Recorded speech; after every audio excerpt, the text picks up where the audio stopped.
Bonjour à tous, ici le lieutenant-commandeur Guy Gentil et j'ai une transmission de la plus haute importance à vous communiquer. Either the well was very deep, or she fell very slowly, or she had plenty of time as she went down to wonder what was going to happen next. Shuttle 5 approaching the anomaly. Bonsoir à tous, bienvenue sur la passerelle de ma chaîne YouTube pour parler de Star Trek Discovery ce soir. Donc nous allons discuter de l'épisode 7, de l'arrivée de Spock, et on va faire ça avec Isma Elba, qui est dessinateur et aussi fan de Star Trek. Donc juste un petit mot pour vous dire qu'à partir de maintenant, il n'y aura plus un après-épisode par épisode, mais une émission pour 2 épisodes. Donc la semaine prochaine, il n'y aura pas d'après-épisode, et on se donne rendez-vous donc dans 15 jours. I've lost them.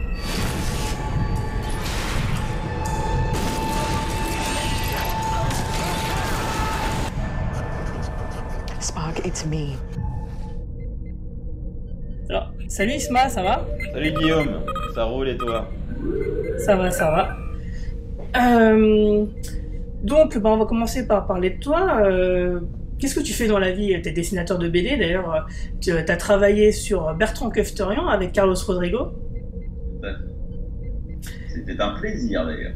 Oui, c'était très très sympathique. Donc, pour ceux que ça intéresse, c'est le numéro 4 de Bertrand Kefterian et il est toujours en vente sur la boutique de Philactère. Mais tu fais aussi d'autres bandes dessinées, j'imagine. Voilà, donc effectivement, là, la dernière bande dessinée sur laquelle j'ai bossé est un manga. Donc, pour le moment, j'en parle pas trop, on verra ce que ça donne derrière. Donc, habituellement, je suis plus autour du comics. Effectivement, j'ai une culture comics, c'est justement aussi ce qui nous a permis de connecter avec Guigui, puisque Bertrand Kefterian, pour ceux qui le connaissent, je pense qu'ils sont nombreux, vous avez vu qu'il y a un petit style quand même légèrement comics, voilà. Donc là, c'est le dernier projet sur lequel j'ai travaillé en termes de BD. Ensuite, j'ai fait un peu de tout. J'ai fait aussi un petit peu de franco-belge. J'ai fait un peu de comics, évidemment. Beaucoup plus rarement du manga. Et là, c'était l'occasion de faire justement du manga. Donc, je fais aussi des illustrations. Et là, je travaille sur un recueil de pin-up. Ah, super. Voilà. Donc, mes Cigarette Girls. Donc, ce sont des jolies femmes qui fument. Attention, faites bien attention, fumer est très mauvais pour la santé, d'accord ? Donc, elles sont là pour regarder et pas pour les fumer, d'accord ? Alors, du coup, parle-nous un peu de ton rapport à Star Trek. Quel était ton premier contact avec Star Trek ? Alors, mon premier contact avec Star Trek, je pense que ça devait être à l'époque où il n'y avait que 3 chaînes. Dans les années 80, je pense que ça devait être sur TF1. Est-ce que c'était pas La Une est à vous Il y avait Samedi est à vous. Je me souviens, il me semble qu'ils ont diffusé. Ouais. Voilà, où en fait, c'était le samedi et les spectateurs pouvaient appeler pour choisir l'un des programmes qui était proposé. Et dans ces programmes, il y avait notamment Star Trek. Sachant qu'à la même époque, peut-être même un petit peu avant, moi j'avais été piqué par la 4e dimension. Pareil, c'était le samedi. Et ça m'avait impressionné, les thématiques fortes de prospective comment dire, à chaque fois une petite morale à la fin, donc ça m'avait touché. Et quand je suis tombé sur Star Trek, donc qui était déjà ancien à l'époque, on le savait pas, mais enfin moi je le savais pas en tout cas à l'époque, donc un univers totalement SF avec de la téléportation, des communications qui se faisaient à coup de portable en 1980, enfin même en 1960 en fait. Devant moi, ça m'épatait, avoir des créatures différentes régulièrement toutes les semaines, et surtout l'appel de l'espace, c'est un truc qui m'a stimulé très vite. Voilà. Ensuite, c'est la 5 qui a dit, je crois, il me semble. Oui, la 5 qui avait repris. Ouais. En fait, TF1 n'a diffusé que quelques épisodes et la 5 a diffusé l'intégralité de la série d'origine. Exactement. Donc c'est là où je suis réellement tombé dedans, puisque là j'ai pu voir l'ensemble des épisodes. Donc j'aimais beaucoup Kirk et sa vitalité plus qu'humaine, et son duo justement avec Spock qui le remettait régulièrement à sa place. Donc ça m'a touché pas mal. Et en fait, j'ai fait un retour à Star Trek, je pense que c'est autour des années 2000, à l'époque où la série télé le style série télé devenait connu en fait. On commençait à en parler. Donc avec X-Files notamment, mais aussi avec des magazines type Génération Série. Et il y avait même une émission, il me semble, sur la 6 avec Karine Le Marchand à l'époque. Oui, c'est vrai. Voilà. Qui parlait de séries télé, et donc à l'époque il y avait aussi les séries clubs, les Canal Jimmy qui sortaient des séries spécifiques. Moi j'avais pas ces chaînes là, mais ça a commencé à me restimuler sur l'univers Star Trek. Entre temps j'ai pu récupérer quelques films Star Trek, ça m'a parlé et je suis tombé sur, j'ai réussi à voir The Next Generation autour de 2005. Ah ouais, ok. Voilà, à peu près, donc relativement tard quand même. Et j'ai adoré en fait. Pourquoi ? Parce que l'ossature SF pure, c'est-à-dire à chaque fois concept fort, type par exemple les Q. Voilà, le personnage de Q. C'est un concept qui est à la fois philosophique, oui, parce que je parle de science, de SF, mais dans la SF, il y a les processus sociaux ou industriels novateurs, mais il y a aussi des pensées novatrices. Voilà. Et donc les Q, par exemple, c'est un très bon exemple de ça. Il y a une partie qui est complètement philosophique et il y a une autre partie qui est comme présenter un téléphone portable à des préhumains, pour eux c'est de la magie. Voilà. Donc il y a des concepts forts comme ça, et je trouve que Next Generation, pas tout. Au départ c'était un peu poussif. Voilà, je pense que la mise en place était un peu poussive, mais à partir de la 2e ou 3e saison, on a eu vraiment une série d'épisodes super intéressants. Il y avait aussi donc Data. C'est l'un des premiers personnages synthétiques qu'on suit pendant des années et des années. Et moi qui étais fan d'Isaac Asimov, à l'époque... c'est sûr. Hein. Eh oui, avec la loi des 3 robots, je n'attendais que ça. Voilà. Donc à partir de Next Generation, j'essaie de choper les autres séries. La chose qui me manquait dans Star Trek, et alors ça va paraître paradoxal puisque on va en parler tout à l'heure pour la dernière version de Star Trek, c'est que ça manquait de liant et ça manquait de conflit. Alors moi ce que j'avais lu à l'époque, c'était que Gene Roddenberry voulait représenter un futur utopique, et donc c'était très compliqué de créer du conflit entre les humains eux-mêmes. C'est un petit peu ce qui rendait pour moi Star Trek un peu froid par rapport à Star Wars. Voilà, par exemple. Sauf que on a eu la série Deep Space Nine, et là effectivement ça a changé. Ce que j'ai adoré dans la série Deep Space Nine au-delà des autres, c'est qu'on a eu beaucoup plus de politique, beaucoup plus de rapports humains, mais pas du tout au sens pathos, même si évidemment c'est une série, donc à un moment ou à un autre il y a du pathos, hein, bien sûr. Oui, je suis pas très fan du pathos en général, mais pour le coup on avait effectivement le temps de voir l'évolution des personnages. Moi j'adorais, mon personnage préféré dans Deep Space Nine, c'est certainement celui le moins remarquable au départ, c'est le couturier, le tailleur. Garak. Exactement. Garak est génial. Au départ. Comment dire, le commerçant classique, complètement hypocrite, insupportable pour moi. Et à la fin de la série, en fait, c'est vraiment l'un de mes personnages préférés parce qu'en fait, il est extrêmement profond, extrêmement riche. Et en fait, un élément qui est toujours intéressant et que je trouve cette série a très bien réussi, c'est de nous ramener la complexité d'un conflit.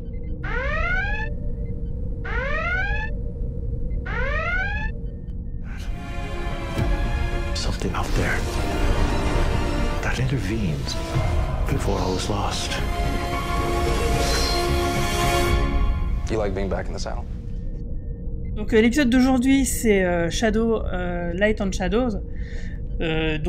C'est la suite directe de l'épisode de la semaine dernière avec Discovery qui est en orbite autour de Kaminar, donc la planète des Kelpiens et des Baoul. Donc moi par exemple j'étais un peu déçu du fait qu'on ne parle pas des conséquences de ce qui a été fait la semaine dernière, parce que déjà la semaine dernière j'évoquais le fait que je trouvais ça complètement ahurissant, les décisions que Pike prenait en décidant de faire évoluer les Kelpiens sans réfléchir plus que ça, parce que c'est super embêtant.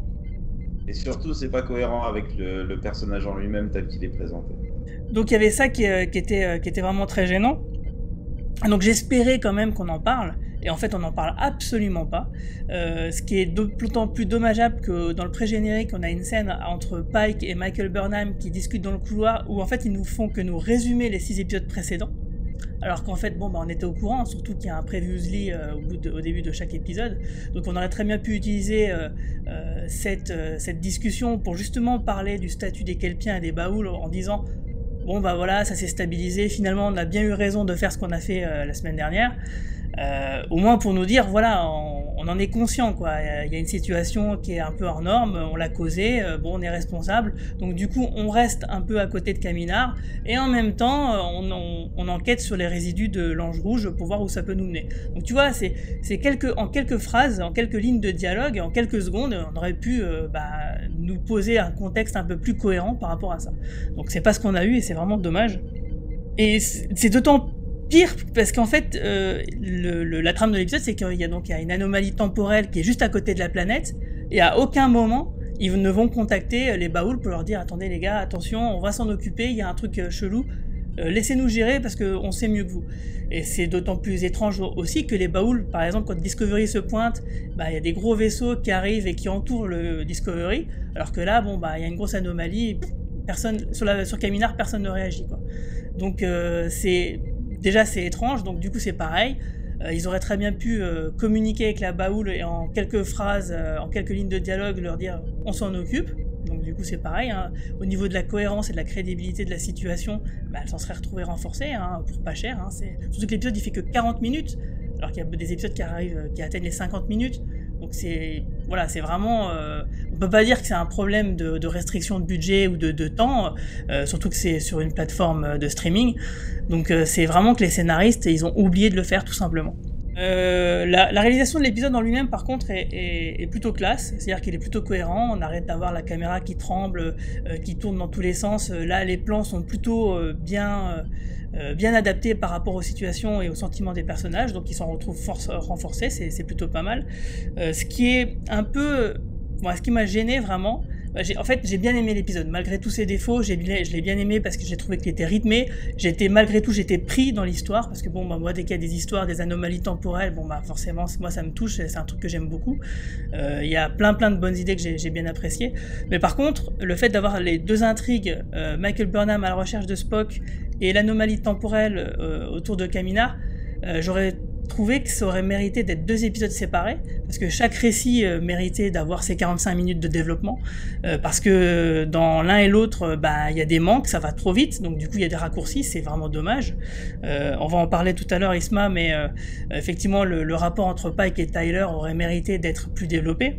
Ceci dit, j'ai bien aimé le petit twist quand on voit Pike qui a une vision de lui du futur, et on se dit oh là là, il va se prendre la tête avec Tyler, il va lui tirer dessus parce que ça va faire revenir l'anomalie temporelle va faire ressortir son côté Klingon, et heureusement ce n'est pas ça du tout. Alors moi j'aime bien être surpris, hein. Donc c'est un truc qui m'a fait vraiment plaisir. Donc ouais, le suspense marche plutôt bien. Le rapport entre Pike et Tyler est pas mal. Les effets spéciaux sont bien, enfin tout marche bien. Le fait que Michael soit absent du Discovery permet tous les personnages de respirer et de vraiment briller selon leurs compétences, hein, comme c'est censé être le cas dans n'importe quelle série Star Trek, hein. Il n'y a pas Michael pour dire aux uns et aux autres ce qu'ils sont censés faire alors qu'ils le savent déjà. L'intrigue de Michael qui va chercher Spock, c'est un peu facile parce que finalement Spock il était planqué chez sa mère quoi. Donc super, ça veut dire qu'Amanda elle est quand même plus balèze que la section 31 et toute la fédération pour retrouver un fugitif. Ok, pourquoi pas, dans le tact, mais bon, je trouve que c'est vraiment un petit peu abusé. L'acteur, donc Christopher Beck, j'ai trouvé qu'il était pas mal, donc on en voit peu de l'acteur, mais bon je trouve que physiquement et au niveau du timbre de la voix, je le trouve quand même déjà, même avec le peu qu'on a vu, je le trouve plus crédible que Zachary Quinto dans les films de J.J. Abrams. Donc bon, c'est à confirmer avec les épisodes à venir, bien sûr. On a du mal à comprendre les motivations de Georgiou. Bon, on apprend un grand coup de théâtre que le capitaine Leland serait responsable de la mort des parents de Michael Burnham. Donc je trouve ça un peu relou parce que ça rapporte vraiment un côté soap dont on n'avait pas besoin parce qu'il y en a quand même déjà pas mal. Et surtout, alors Ce qui me fait plaisir et en même temps ce qui me fait un peu hérisser le poil, c'est le cliffhanger de la fin de la saison. C'est le fait d'aller sur Talos 4. Alors je m'en suis toujours dit qu'un jour ou l'autre on y retournerait, mais là encore une fois ça veut dire que Michael va vivre encore une fois une aventure qu'a vécu l'Enterprise, va vivre quelque chose ce qui a été vécu dans la série classique avant la série classique.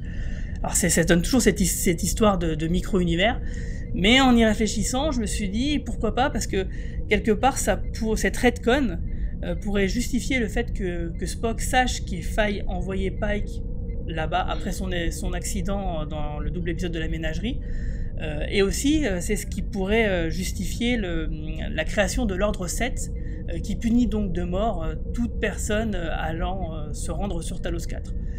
Pourquoi, comment, on va peut-être le découvrir. J'espère que ça va pas être trop tiré par les cheveux, j'espère que ça va être plutôt bien traité.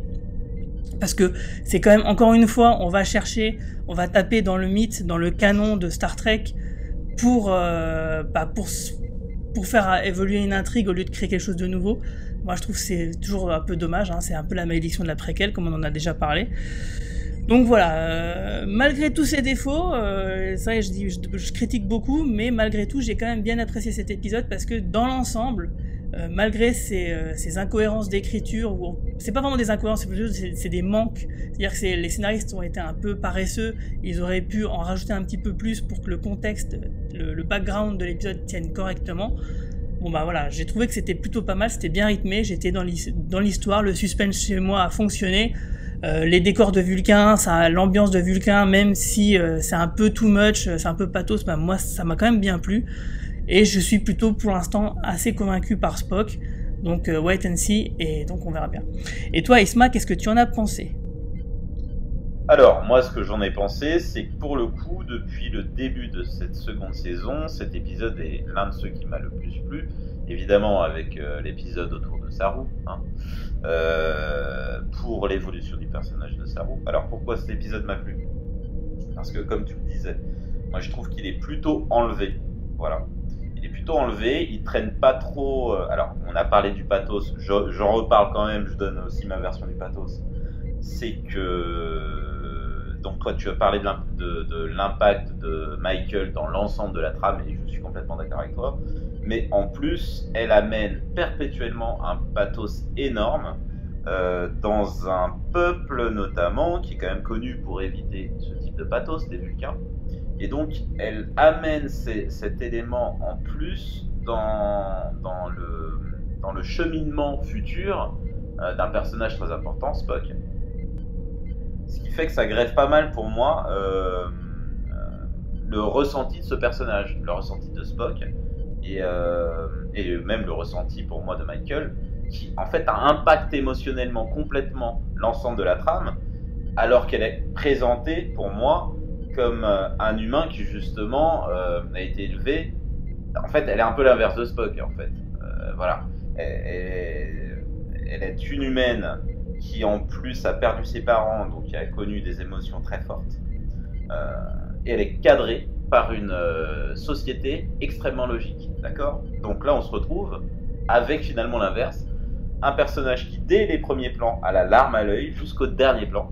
En plus, c'est filmé, la photo est superbe, comme tu l'as dit, c'est bien réalisé, c'est bien cadré, la photo est superbe, donc évidemment l'œil ressort énormément et l'œil mouillé ressort encore plus. Donc ça c'est la partie qui m'a moins plu, parce que pour moi ça décrédibilise un petit peu pour moi le peuple vulcain dans cette version-là, d'accord ? Et pas forcément pour ceux qui connaissaient Star Trek, on a un recul par rapport à ça. Mais par des gens qui viennent de découvrir la série, pour moi, ils ne peuvent pas vraiment comprendre la logique, justement, de la logique vulcaine. Voilà, ils ne peuvent pas comprendre ça. Donc ça, c'est l'aspect qui m'a déplu. Pour tout le reste, j'ai trouvé que c'était enlevé. On part sur un thème super simple, classique sur Star Trek, un problème de voyage dans le temps, enfin, pas voyage dans le temps, mais plutôt un problème de temps, d'accord, de temporalité. Qui permet de construire la relation entre Pike et Tyler, que je trouve intéressante. Comme tu l'as dit, la limite de ça, c'est que ça va extrêmement vite et la hauteur des émotions pour moi, est trop forte par rapport à ce qu'on connaît pour le moment des personnages et de leurs relations. Mais au-delà de ça, ça permet quand même une évolution intéressante pour ces deux personnages.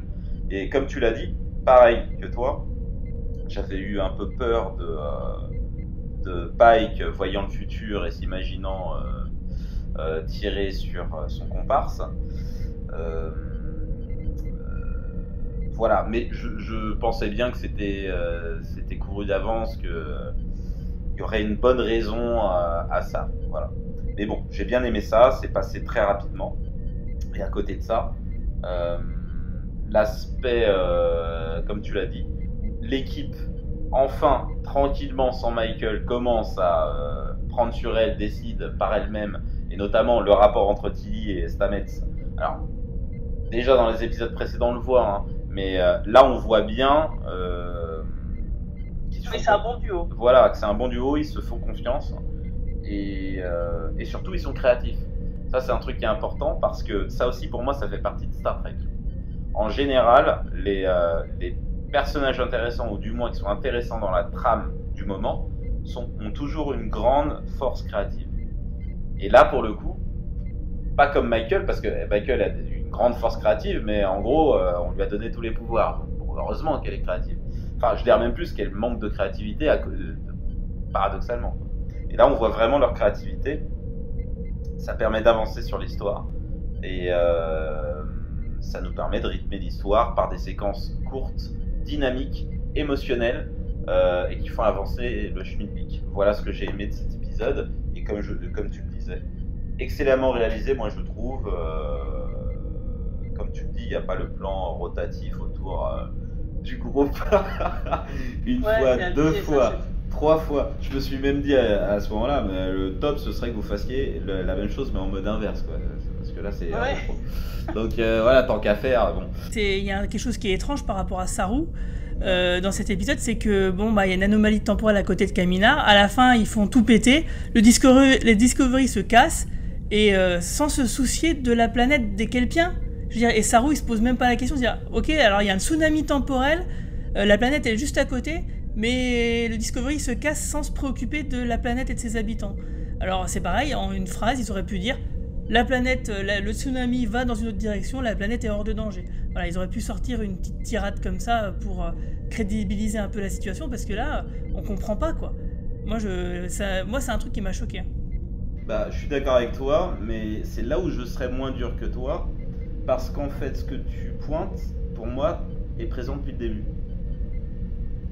Depuis le début de cette version. En fait, tu as un peu l'impression que... Alors comme tu l'as dit pour la directive première sur ton épisode précédent, et le fait que Pike très rapidement passe du attention, directive première, faut pas faire n'importe quoi, et puis bon, au bout de 5 minutes, il explose tout, quoi. En fait, ils sont un petit peu comme dans une bulle, depuis le début. Ils sont dans une bulle, ils font leur action, ils répondent aux problèmes, et tout ce qui se passe autour, c'est comme si ça n'existait pas. C'est ça. Et moi, je trouve que c'est de la paresse de scénariste. Alors, en tout cas, sur le chat, il y a Nicomat qui me dit est-ce que Airiam va-t-elle jouer le rôle du traître comme Tyler en saison 1 ? Parce que c'est vrai qu'il y a un petit cliffhanger à sujet de ce personnage qui est une figurante. Alors moi, ce que j'espère, c'est qu'on va enfin connaître la nature réelle de ce personnage, parce que c'est pas censé être un androïde, donc un robot, puisque Data est censé être le premier.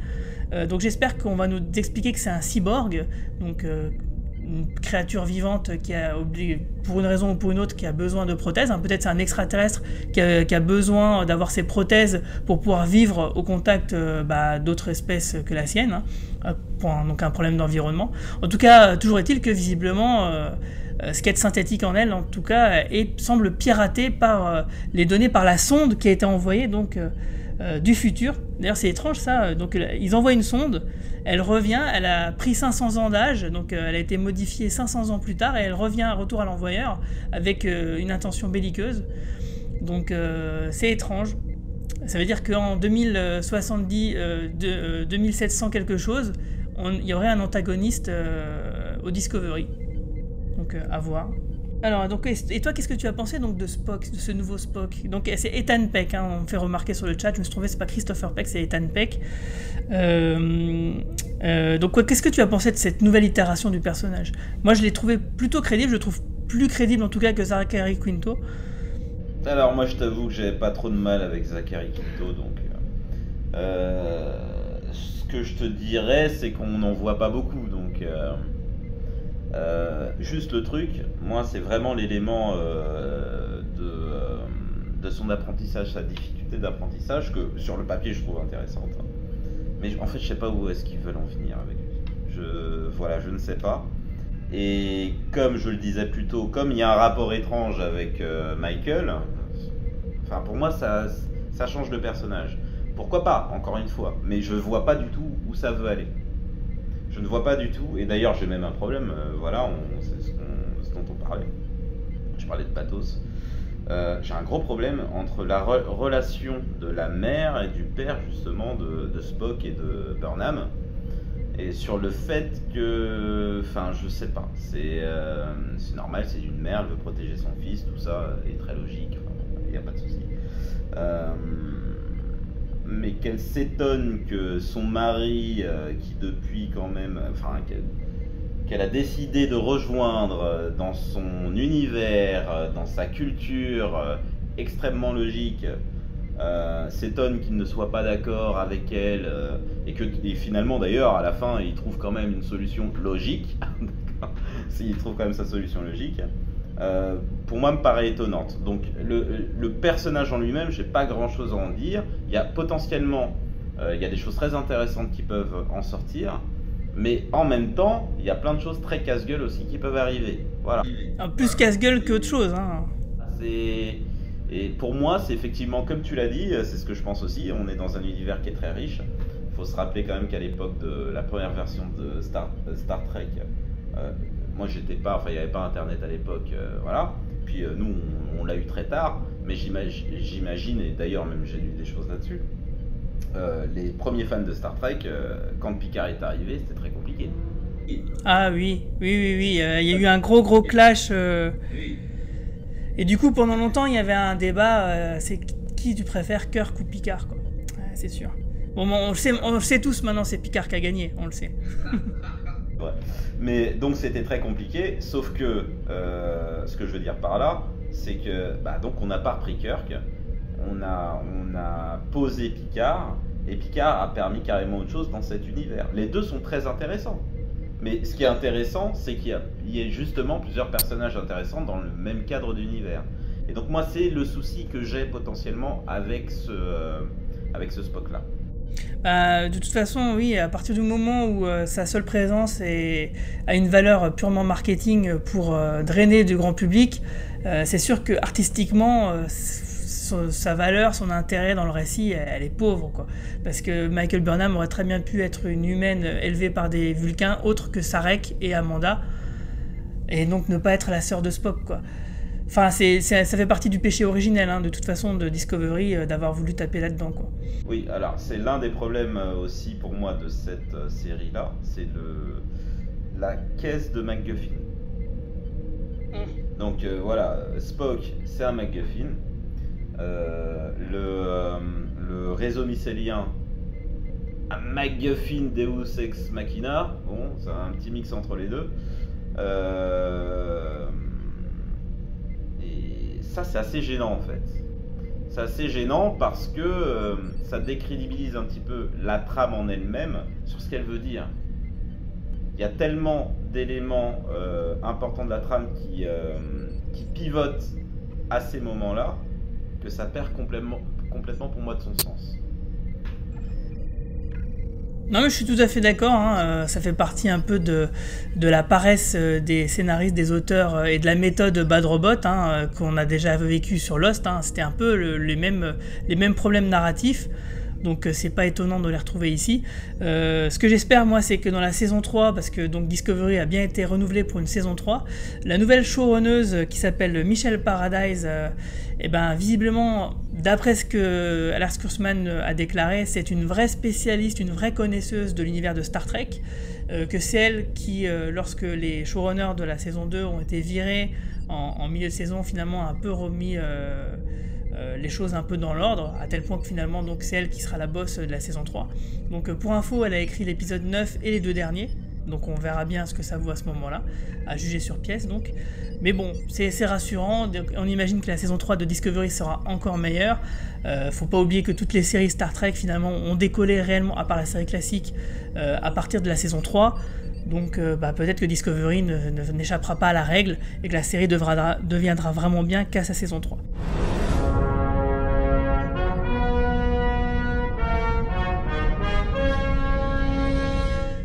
Donc alors déjà là, effectivement, on a un nouvel élément, c'est que Airiam est piratée, et je me dis, comme on disait la semaine dernière, l'Ange Rouge, là, on a l'impression quand même qu'elle a une morphologie un peu féminine. Donc pourquoi pas, ce ne serait Airiam. Mais si on va un peu plus loin, si on se souvient des short trek, alors ça c'est une discussion que j'ai eue avec Manu sur Facebook l'autre jour, il y a l'épisode de Calypso, le court-métrage qui se passe, donc c'est un gars qui mène une guerre dont on ne connaît pas les tenants et les aboutissants, qui est recueilli par le Discovery dans le futur, 1000 ans dans le futur.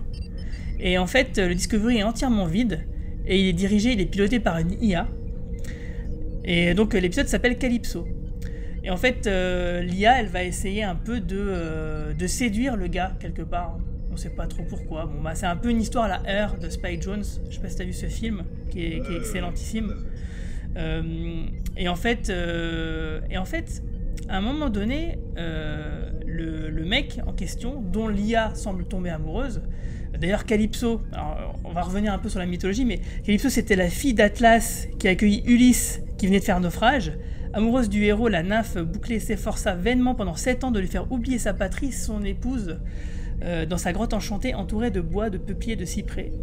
Donc en gros, c'est exactement ce qui se passe là, c'est-à-dire que le mec il est choyé par l'IA au sein du Discovery, au point d'en oublier presque sa femme et son combat.